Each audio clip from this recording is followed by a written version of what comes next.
I will be talking about cold plasma, of course, as a sanitizing process. And what's always important to do with this is to explain what cold plasma is. So it is a new technology. The three states of matter that we're typically accustomed to are solids, liquids, and gases. Plasma is the fourth state of matter.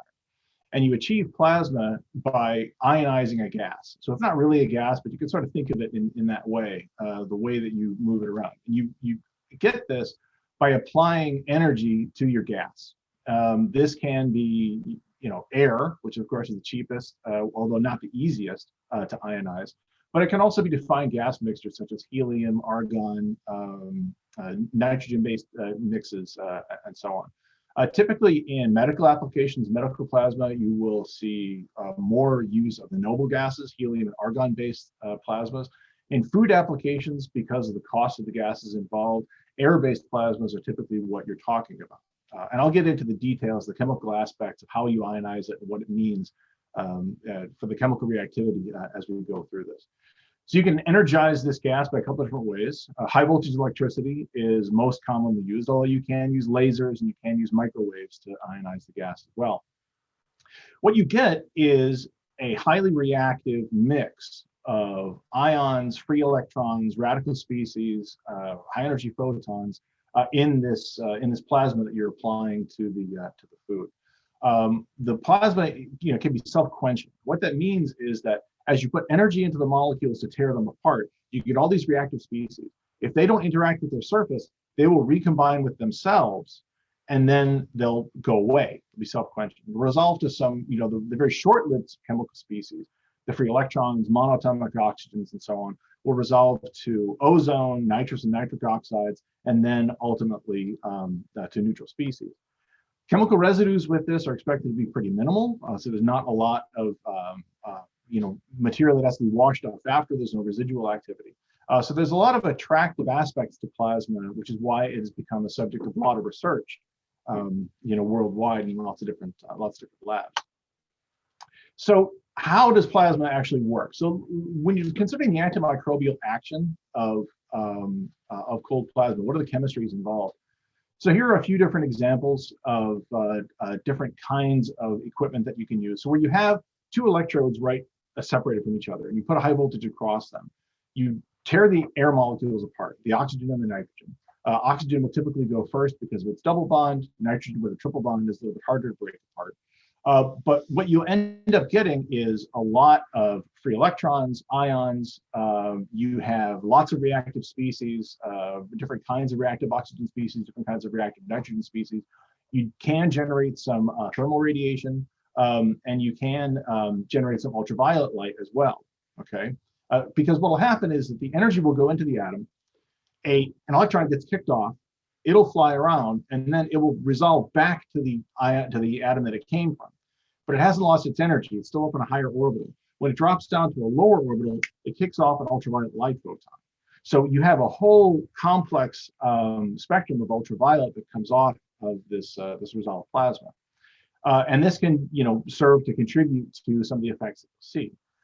Now, if you put your food directly in the middle of these electrodes, in the densest part of the plasma, then you have the full spectrum, the full suite of reactivity that's going in the plasma onto the food. You get all the possible modes of action.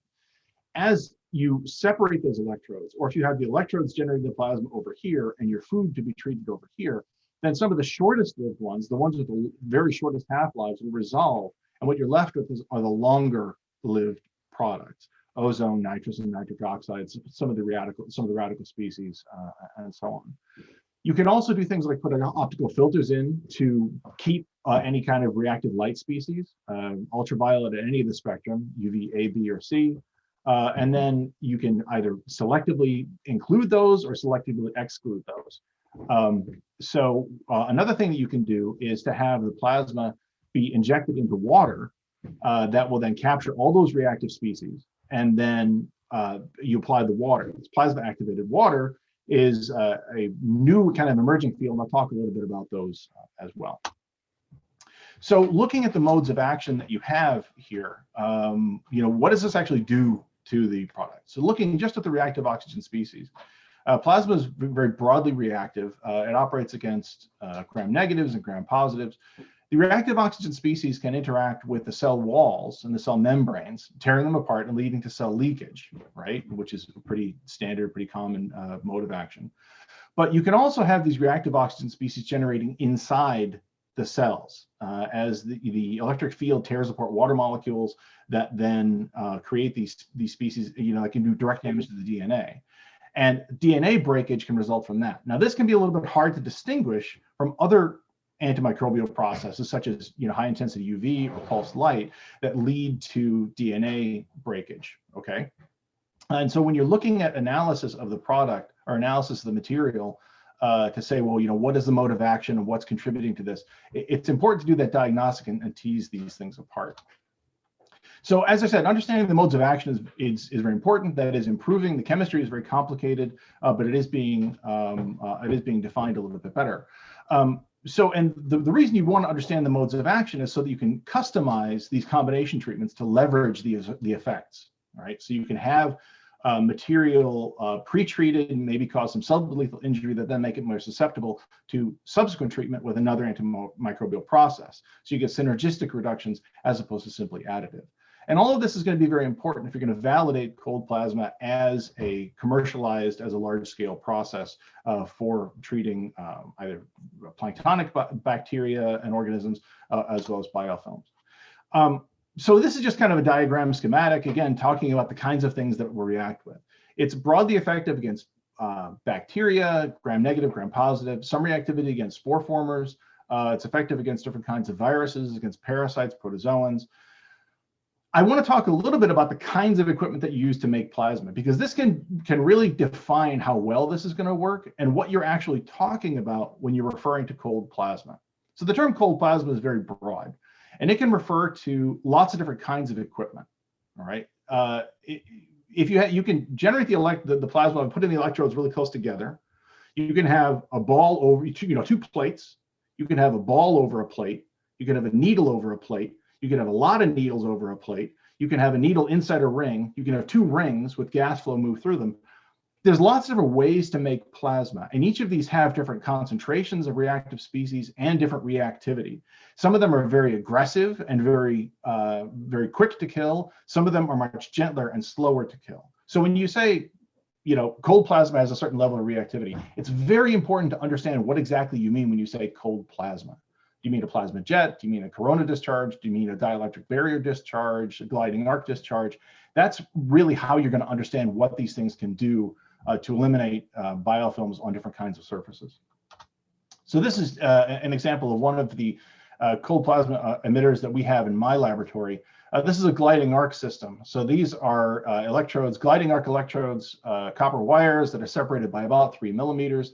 There's about 30,000 volts put between them. Air is flowing up from underneath through a carefully designed plenum at the bottom that hits this pinch point of electricity. And all of that air is torn apart into its residual ions, and that arc is forced to glide up the shaped electrodes, hence the name gliding arc. And it then flies up and will contact the surface that you're trying to treat. So that cloud of plasma is ozone, the free radicals, the reactive oxygen species, nitrous and nitric oxides, UV light, and so on. So to get into the meat of this talk, so plasma is treated, has been tested as a treatment for lots of different kinds of material, including lots of work on biofilms.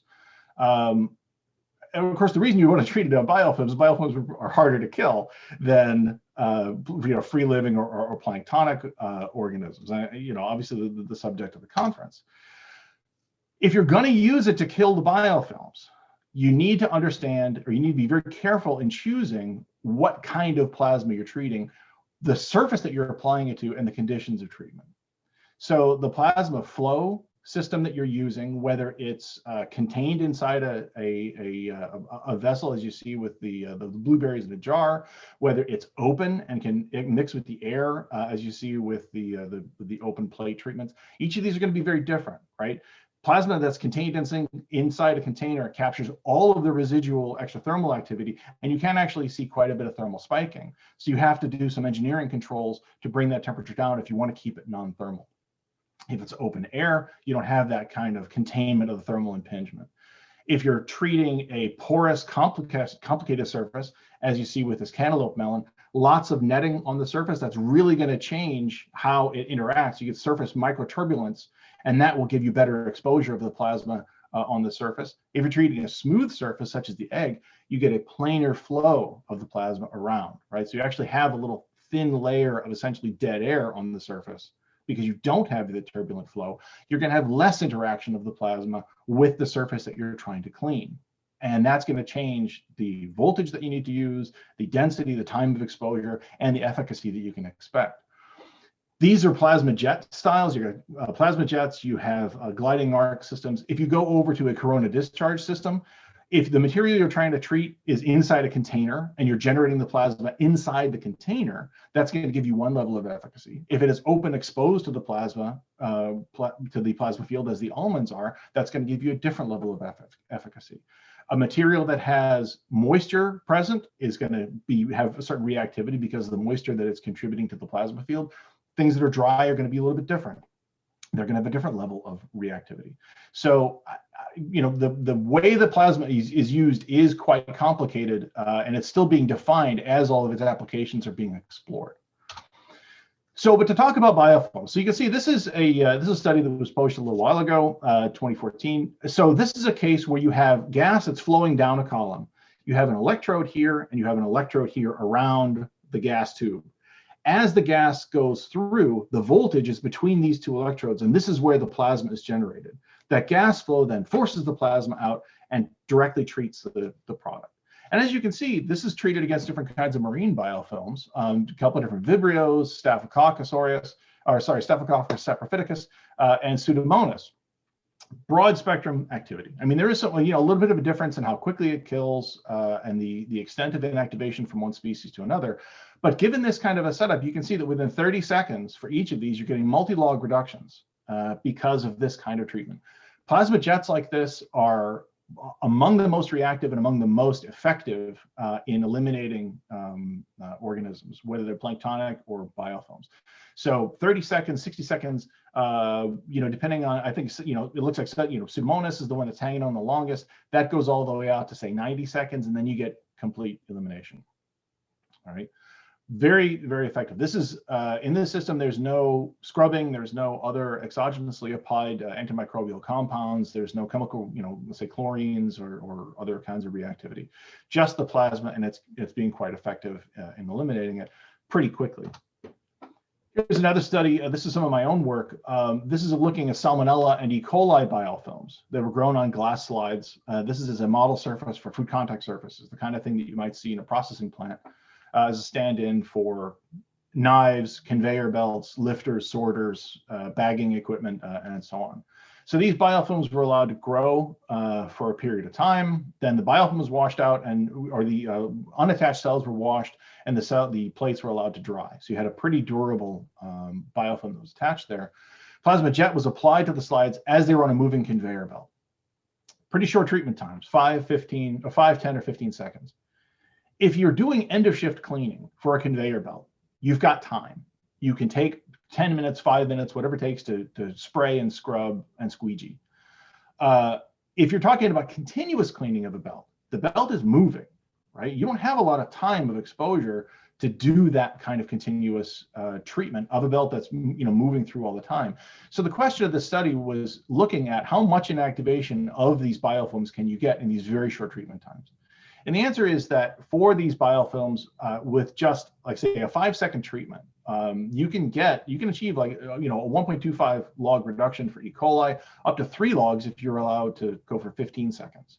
Again, zero contact, no scrubbing, no chlorine. Salmonella typically is a little bit more resilient to cold plasma, and as you saw that here, again, going up to about 2 logs in 15 seconds for these treatments. So this is a very rapid and very effective inactivation of these dried on biofilms.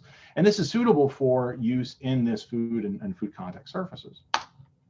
So this is some infrared imaging looking at this study. Again, this is a picture of the setup, a mock picture of the setup, where you have the plasma jet, one of the more aggressive forms of plasma, treating on the belts as they're passing underneath, and the speed of the belt determines the time of exposure underneath the belt, as it would in a food processing environment.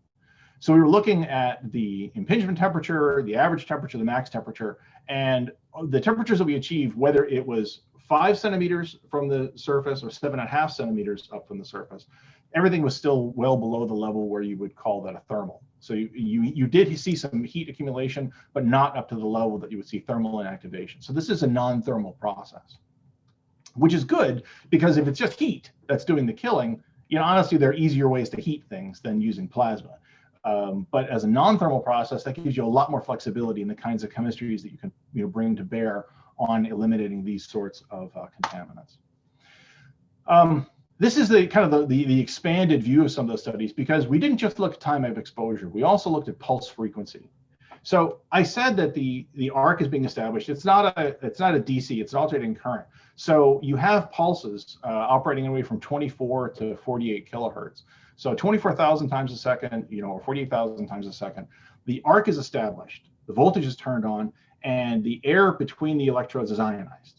And then it's pushed forward with the air jet. So that arc is flying towards the product, and then the power cuts off.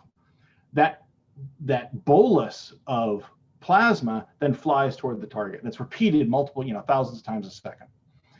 The difference between having it on for a shorter time or for a longer pulse time means that you're forcing more current through that spark, and that creates a denser plasma.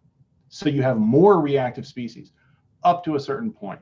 Up to a certain, when you reach that point where you got maximal density of the plasma, the free electrons inside that arc actually start to act as a current carrier. And so you're no longer resisting that current flow and creating fresh plasma. You're just carrying current from one side to another. So it's not a case of you keep turning it up and you get better results. You have to find that optimized level. So you can see on the salmonella at both spacings, there was a little bit of impact of pulse frequency on this. So the salmonella was a little bit sensitive to this kind of plasma density and the kind of differential plasma chemistries that result from a denser plasma versus a more diffuse plasma. E. coli biofilms, however, were much more sensitive to this kind of thing. You had a much greater interaction and effect of pulse frequency with the inactivation. So what actually is the mode of action here? What's the difference between having it run at 24 versus 48 versus 36 kilohertz and so on? Well, to do some of the stuff, we looked at the actual chemistry and we looked at some of the other end products resulting from this. This is this kind of a system operating at different frequencies, where we used a fiber optic UV spectrometer to actually get a sense of the kinds of chemistries that are happening inside the plume at different levels. And one of the things that we did here was to inject moisture into the plasma plume to modify the chemistry that comes from the plasma. So when you're injecting water, it's just H2O, right? Pretty easy. When that H2O goes into the plasma plume, it is torn apart and you get H and O. So hydrogen, as a pure, it's just a naked proton, is pure acid. So as the plasma is applied, you do get a very strong pH effect. Can be transitory, can be more durable, depending on what you're treating and how you're treating it. But you get this acid, this quick acid kill, which will contribute to membrane disruption and other effects. The oxygen can be an oxygen singlet, or it can recombine with unreacted H2O to make H2O2. So you can get hydrogen peroxide vapor. So by injecting water vapor into the plasma plume, you can get more reactivity from acid effects, from hydrogen peroxide effects, from other kinds of peroxide effects that will enhance the efficacy of the plasma. And interestingly, what we saw with this is that you also change the ultraviolet light production profile. So this is a whole spectrum looking at different kinds of, from visible down to the far UVC. We saw the greatest change effect as you increase the moisture content of the feed gas that you're giving to the plasma plume. You increase the reactivity, increase in the ultraviolet light production, UVB. You also have a pulse frequency effect that changes the density the intensity of the UV that you're producing, along with the other reactivity. So the density of the plasma that you make, depending on how you're running this machine, will give you a different kind of plasma chemistry and different kinds of reactivity on the product. So this is the same machine operated with the, maybe the same feed gas, you're just turning the dial and changing the pulse frequency. So again, this kind of comes back to when you say you're doing cold plasma, you need to be very specific about what are you actually using and how you're using it to understand this is a process that's effective for my purposes or it's less effective for my purposes. So now I'm going to switch. So I've been talking about plasma jets, very effective, very direct, very aggressive in their reactivity. This is a system that we also use to look at corona discharge. Okay, this is not use a gas flow. It doesn't use those sorts of voltages. It's just having the product sitting between two different kinds of electrodes. So why do this? Why use a process that's less effective when you want to use the one that's the strongest possible? The plasma jet is very aggressive, right? And so that may be more suitable for more durable products, things that can withstand that kind of tough treatment, for inert food contact surfaces and so on. But the corona discharge is much gentler and much easier to use, and so it might be more suitable for more fragile products. One of the things that we did was to grow these same kinds of salmonella biofilms and put them in this corona discharge to see how much inactivation, what kind of kill we get, what kind of dispersal. And what we saw is that the EPS structure of the biofilm is really degraded by having them in this kind of reactive field where you have all of these reactive species that are chewing away at it and really tearing it apart, right? Now notice the time. This is for 3 minutes. This is not 5 seconds, 10 seconds, 15 seconds. This is a much longer treatment time. But you can start to see that the whole structure of the biofilm is really being pulled apart. This has got some implications for combining cold plasma treatments with other antimicrobials. And I'll come back to that. But when you see this kind of reactivity of the plasma, you start to ask questions about, well, how can you optimize the chemistry of the plasma to get the dispersal that we want? Whether you're talking about wet biofilms or biofilms that have been dried on or other kinds of biofilms. These are just simple single species cultures. Mixed cultures obviously are going to give you a little bit of a different reactivity. So this is a different kind of study looking at for E. coli and for Listeria monocytogenes biofilms. Again, this is in using a dielectric barrier discharge plasma for anywhere from 3 up to 10 minutes, and then looking at the level of reactive oxygen species that are generated and reactive nitrogen species that are generated inside the biofilms. Each of these are going to be very effective in killing the cells themselves, but also in terms of disrupting the whole structure of the biofilms, leading to dispersal and removal. And as you can see, you had oxidative damage. You can have degradation of the DEPS at each of these, and this is in a time-dependent manner. The longer you have this treatment running, the more kind of chemistries are going to be generated and the more kinds of disruption of these biofilms you get. True for E. coli as well as for Listeria. Now, a little bit of a difference in their response reactivity, but you see this kind of general broad efficacy.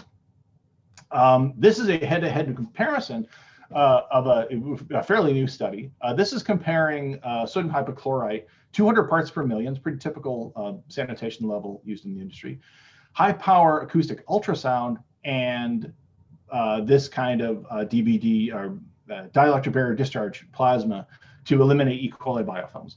Again, treatment up to 30 minutes. So for food processing, 30 minutes is a long time. I mean, there's no question about that. Might be suitable for some kinds of applications. Certainly would not be the kind of thing that you would want to try for in-process cleaning or continuous cleaning.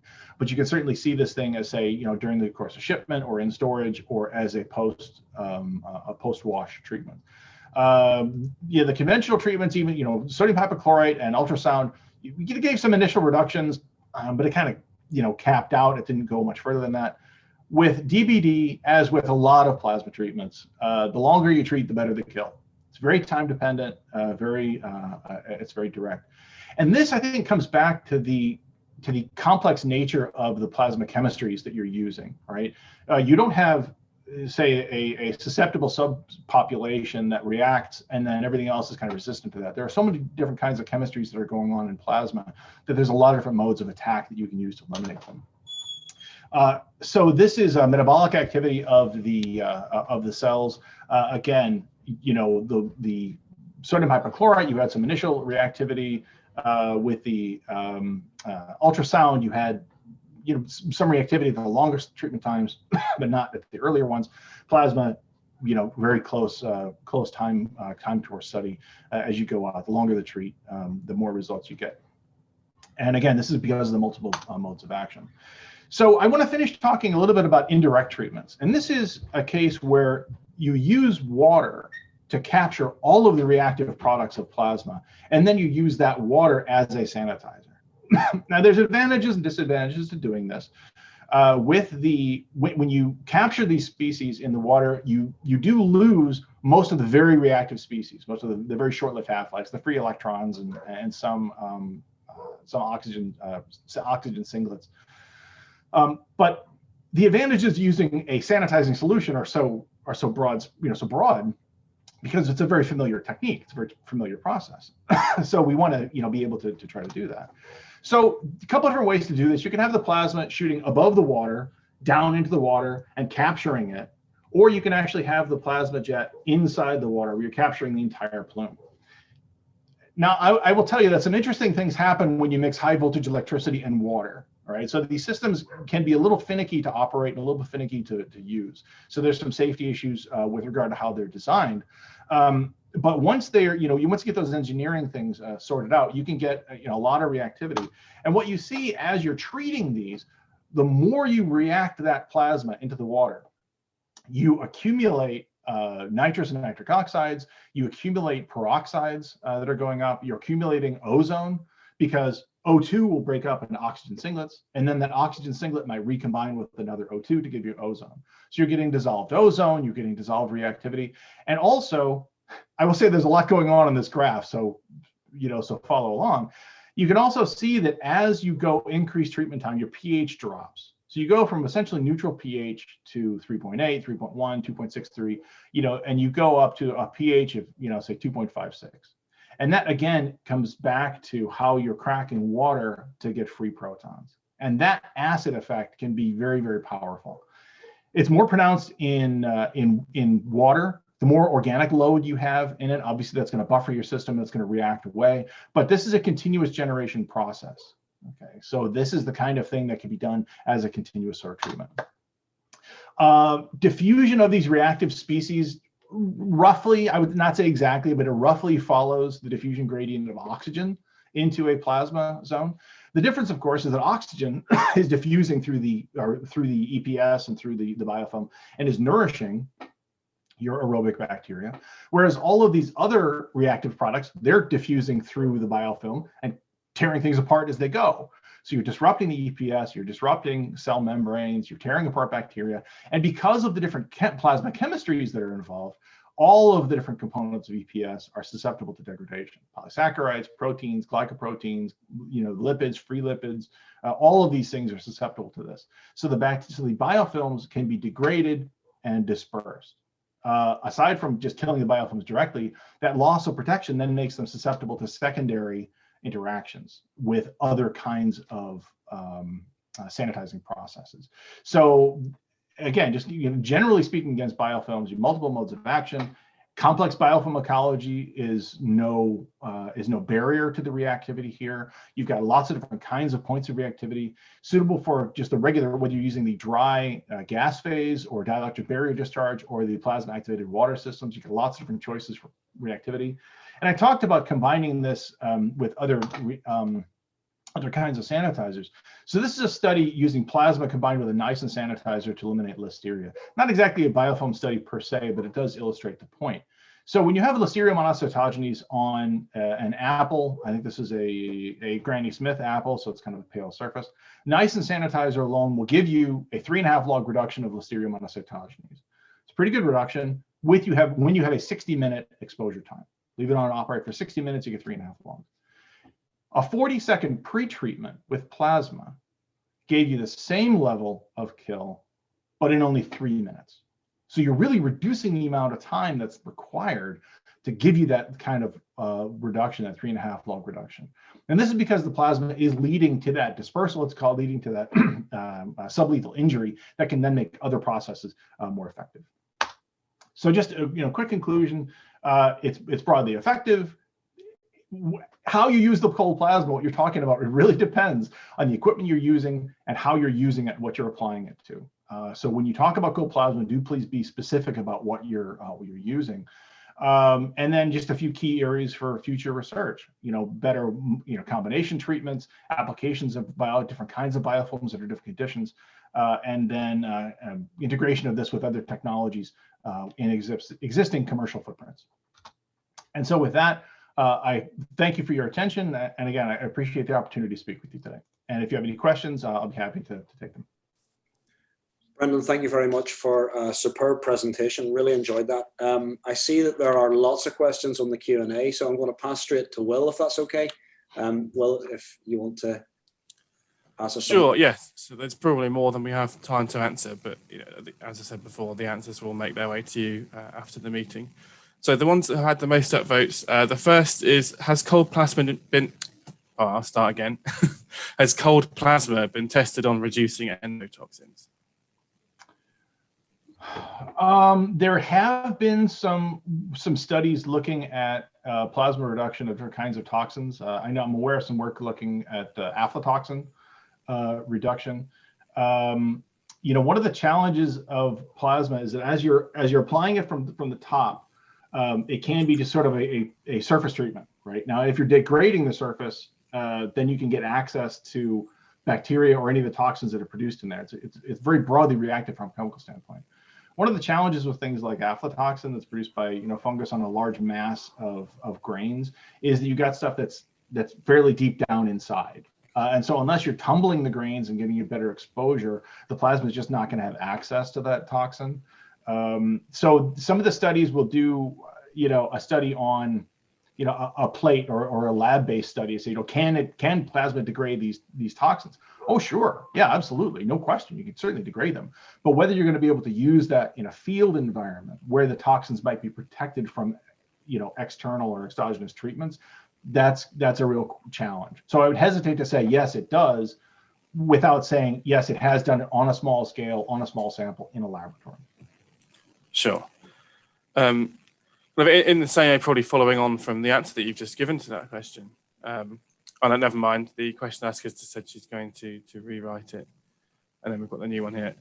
So Deb Smith asks, you can see how cold plasma can be used as a surface disinfection technique for relatively immature biofilms and clean surfaces. But is there a risk that its efficacy will attenuate by the time, will be attenuated, by the exopolymer matrix and or food debris? It can. As you see by the studies, it does chew up the EPS directly. So if you've got an extremely thick biofilm, might take a longer treatment time. You might have to adjust the plasma chemistry to get you the kind of sanitizing target that you want, the metrics that you're trying to hit. In environments where you've got a lot of suspended organic matter, like say in wash water, it's going to react with the organic matter before it reacts with the target organism, right? So in those environments, again, you might need a longer treatment time. You might need some other kind of adjustment of the chemistry. Still going to be reactive, but it can be attenuated by those, yes.